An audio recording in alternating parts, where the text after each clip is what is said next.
প্রিয় ষষ্ঠ শ্রেণীর শিক্ষার্থীরা, পড়াশোনা করি চ্যানেলের পক্ষ থেকে তোমাদেরকে অনেক অনেক অভিনন্দন। আমরা আজকে তোমাদের বীজগণিতের যে প্রথম অধ্যায় রয়েছে অর্থাৎ 3.1 এবং 3.2, এই দুটো অধ্যায় আমাদের বিগত সালের বই থেকে কিন্তু করা ছিল। এবং এই অধ্যায়গুলো আসলে কোনো রকম পরিবর্তন আসেনি, যার কারণে এই চ্যাপ্টার গুলো আমরা নতুন করে করব না। 3.3 অনুশীলনীটা কিছু পরিবর্তন আসছে, আমরা সেটা করব। তো এই 3.1 আর 3.2, হ্যাঁ, এই ভিডিওগুলো তোমরা কিভাবে পাবে আমরা সেই প্রসেসটা তোমাদের দেখিয়ে দিচ্ছি। তাছাড়া এই ভিডিওর নিচে আমরা প্লে লিস্টের লিঙ্কও দিয়ে দেবো, সেখান থেকে তোমরা দেখে নেবে। তো তোমরা প্রথমে যদি এইভাবে গুগলে সার্চ করো, হ্যাঁ, প্রথমে ইউটিউবে ঢুকবে। ইউটিউবে ঢোকার পরে ইউটিউবের সার্চ বক্সে যদি তোমরা এসো পড়াশোনা করি, ইএসও বাংলাও লেখা যাবে, PORASUNA স্পেস দিয়ে KORI।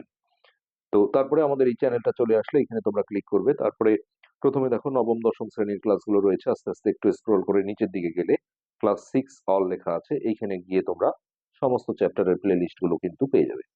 তো এখানে দেখো 3.1 বা 3.2, এটা একটা প্লে লিস্টের মধ্যেই আমরা রেখেছি, যে 3.1, 2, 3। তো 3.3-এর আমরা কিছু পরিবর্তন আনবো, এগুলো নতুন করে ক্লাস করব, কিন্তু 3.1 আর 3.2 আমরা আর করবো না। এগুলো থেকে আমরা দেখো প্রচুর ভিউ পেয়েছিলাম। আহ, এই যে আমরা বিগত সালে যেটা করা ছিল, এখানে 26,000 ভিউ ছিল এই ভিডিওটাতে। প্রায় সব ভিডিওতে আমরা মোটামুটি ভালো ভিউ পেয়েছি। তো এইভাবে তোমরা দেখে নিতে পারো। তাছাড়া আমরা হচ্ছে এই ভিডিওর নিচে তোমরা প্লে লিস্টের লিঙ্কও আমরা দিয়ে দেবো, সেখান থেকে তোমরা দেখে নেবে। তো ধন্যবাদ।